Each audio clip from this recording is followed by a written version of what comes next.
ধরে নেবো এটাকে। তো দেখো এটাকে ধরে নিলাম একসাথে, আর একদমই হালকা আঁচে ভাজতে হবে। হালকা হালকা লাল হয়ে গেছে, এগুলোকে আমি এবারে পাল্টে দিচ্ছি। উল্টে পাল্টে এগুলোকে একেবারে লাল লাল করে ভেজে নিয়েছি। আর এগুলো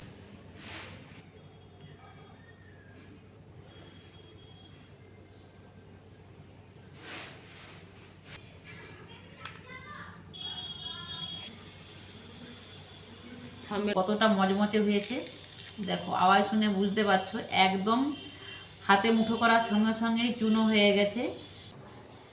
নমস্কার বন্ধুরা, অনেসা ভ্যারাইটি ভিডিওতে আবারও একটি নতুন পর্বে স্বাগত জানাচ্ছি। তোমরা টাইটেল এবং থাম্বনেল দেখে বুঝতেই পেরেছো যে আজকে আমি বানাচ্ছি লাচ্ছা গজা। তো লাচ্ছা গজাটা কিভাবে বানাচ্ছি শুরু থেকে শেষ পর্যন্ত দেখো। আশা করছি ভিডিওটা ভালো লাগবে। ভালো লাগলে লাইক কমেন্ট শেয়ার করো। আর নতুন বন্ধু যদি আজকের আমার এই ভিডিওটা দেখে থাকো তাকে বলবো আমার চ্যানেলটা সাবস্ক্রাইব করো, যাতে আগামী দিনে কোনো ভিডিও আপলোড দিলে সবার আগে তোমাদের কাছে পৌঁছে দিতে পারি। তো চলো তাহলে আমি কিভাবে লাচ্ছা গজা বানাচ্ছি সেটা তোমরা পুরো ভিডিওটা স্কিপ না করে দেখতে থাকো। গ্যাসে কড়াই বসিয়ে দিয়েছি, কড়াই বসিয়ে দিয়ে আমি 2 চামচের মতো ঘি দিয়ে দিচ্ছি। আমি এই লাচ্ছা গজাটা বানাবো 1 বাটি ময়দা দিয়ে। তো 1 বাটি এই ময়দাটাকে আমি কড়াই যে ঘি দিয়েছি 2 চামচের মতো, সেই ঘিয়ের মধ্যে দিয়ে দিচ্ছি। এবার ঘিটাকে ভালো করে মিশিয়ে নেব ময়দার সাথে। খুব বেশি নাড়বো না, একটু হালকা হাতে নেড়ে নেব।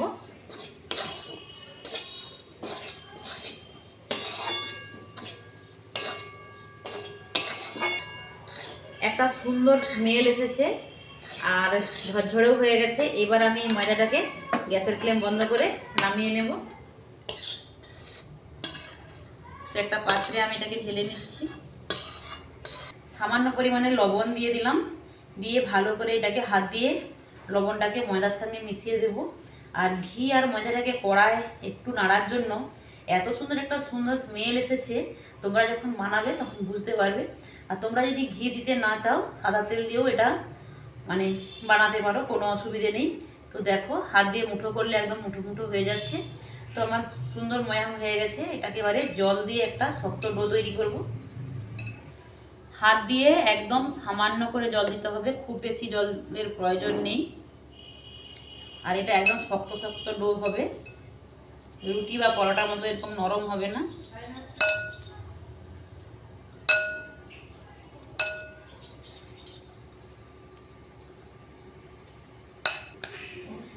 দেখো একটা শক্ত শক্ত ডো করেছি, আঙুল দিলে হালকা করে যে বসছে। তো এই ডোটাকে আমি রেস্টে রেখে দেব। এটাকে আমি ঢাকনা দিয়ে ঢেকে রেখে দিলাম। এই গজাটার জন্য চিনি শিরা লাগবে, তো তার জন্য আমি 1 বাটি পরিমাণে মানে চিনি নিয়েছি, দিয়ে দিলাম।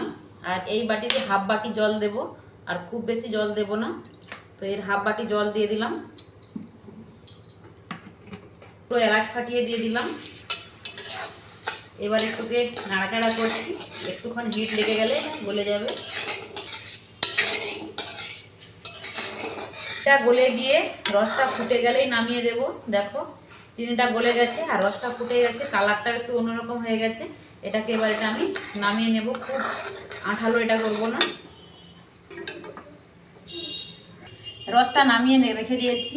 আর এদিকে যে ডোটা বানিয়ে রেখেছিলাম এটাকে এবার আমি লেচি করে নেব। এবার এটাকে ভালো করে হাত দিয়ে লেচির মতো লেচি কাটবো, তার জন্য লম্বা করে নিলাম। লুচির থেকে একটু বড় সাইজের লেচি করে দিচ্ছি।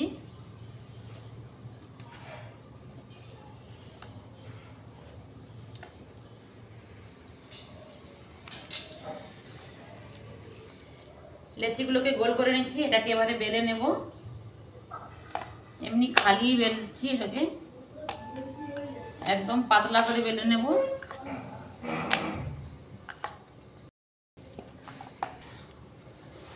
দেখো এটাকে একেবারে পাতলা করে বেলেছি। এবার এটাকে আমি এইভাবে মিলিয়ে দিলাম। আর একটা ছুরি নিয়েছি, ছুরির সাহায্যে আমি এটাকে কেটে নেব সরু সরু করে।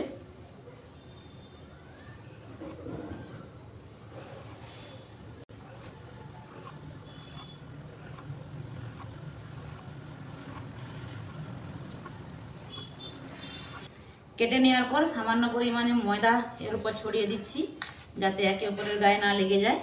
আর তারপরে এইভাবে ধরে নেবো এটাকে। তো দেখো এটাকে ধরে নিলাম একসাথে এইভাবে ধরতে হবে। ধরার পর একটু হাত দিয়ে পেঁচিয়ে দেবো এটাকে। পেঁচিয়ে দেওয়ার পর এইভাবে এটাকে গোল করে মুড়িয়ে দেব।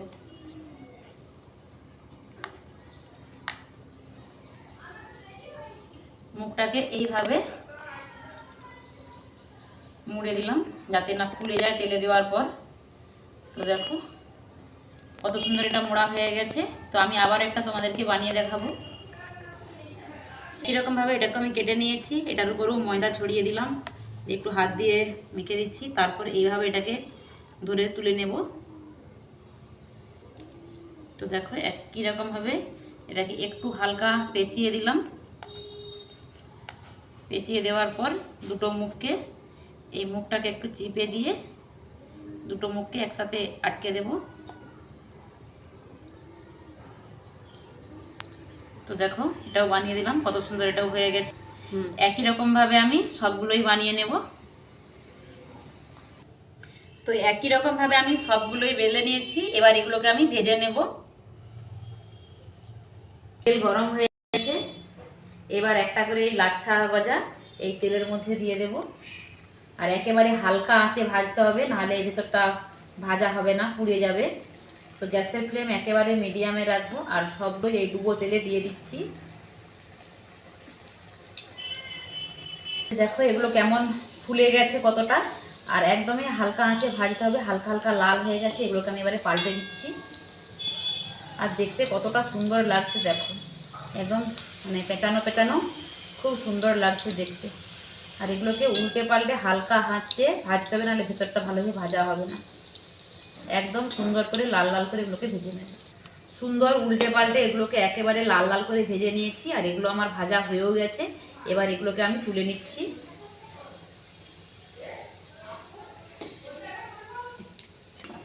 এইগুলোকে আমি তেল ঝরিয়ে তুলে নিচ্ছি।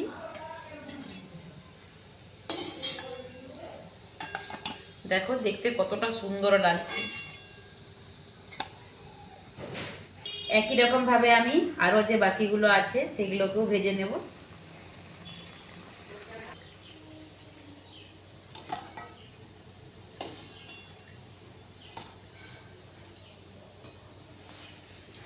আমার লাচ্ছা গজাগুলো সবগুলোই ভাজা হয়ে গেছে, এবার এগুলোকে আমি রসে দেব। তো রসটা তো আমি আগে থেকেই বানিয়ে রেখেছি। আর দেখো রসটা একদম মোটা মোটা গাঢ় গাঢ় হয়ে গেছে।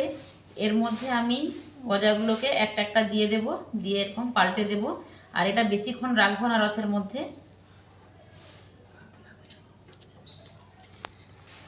তো এটাকে রসের মধ্যে উল্টে পাল্টে এবার এটাকে তুলে নেব। পাতলা করলে হালকা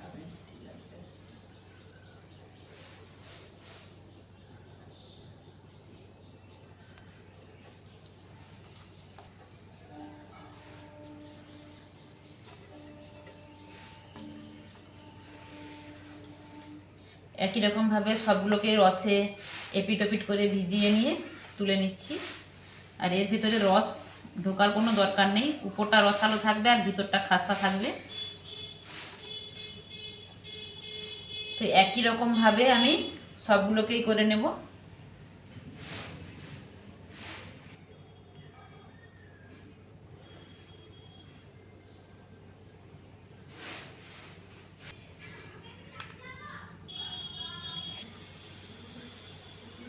তো এই রসালো, ওপরটা রসালো ভেতরটা মানে ক্রিস্পি লাচ্ছা গজাটা কতটা সুন্দর লাগছে দেখো।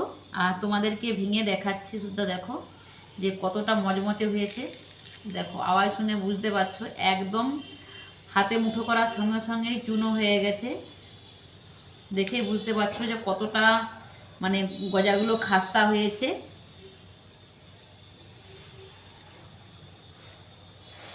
তো দেখো একদম একটা তো ভেঙে দেখিয়েছি, আবার একটা তোমাদেরকে ভেঙে দেখাচ্ছি। একেবারে নরম ভেতর থেকে, কতটা সুন্দর ক্রিস্পি হয়েছে। ভিতরটা ওপরটা রসালো রসালো আর ভেতরটা একদম ক্রিস্পি ক্রিস্পি, এটা খেতে খুবই ভালো লাগে আর এটা খুব সহজে বানানোও যায়। তো আমার এই লাচ্ছা গজা রেসিপিটা তোমাদের কাছে কেমন লেগেছে অবশ্যই কমেন্ট বক্সে জানাবে। আর ভালো লাগলে একটা লাইক করো প্লিজ, আর একটা শেয়ার করে দিও, যাতে আনন্দিত হয়ে আমি আরও নিত্য নতুন রেসিপি নিয়ে তোমাদের সামনে আবারও নতুন ভিডিও নিয়ে আসতে পারি। তো সবাই ভালো থেকো, সুস্থ থেকো, দেখা হবে পরবর্তী অন্য কোনো ভিডিওতে। টাটা।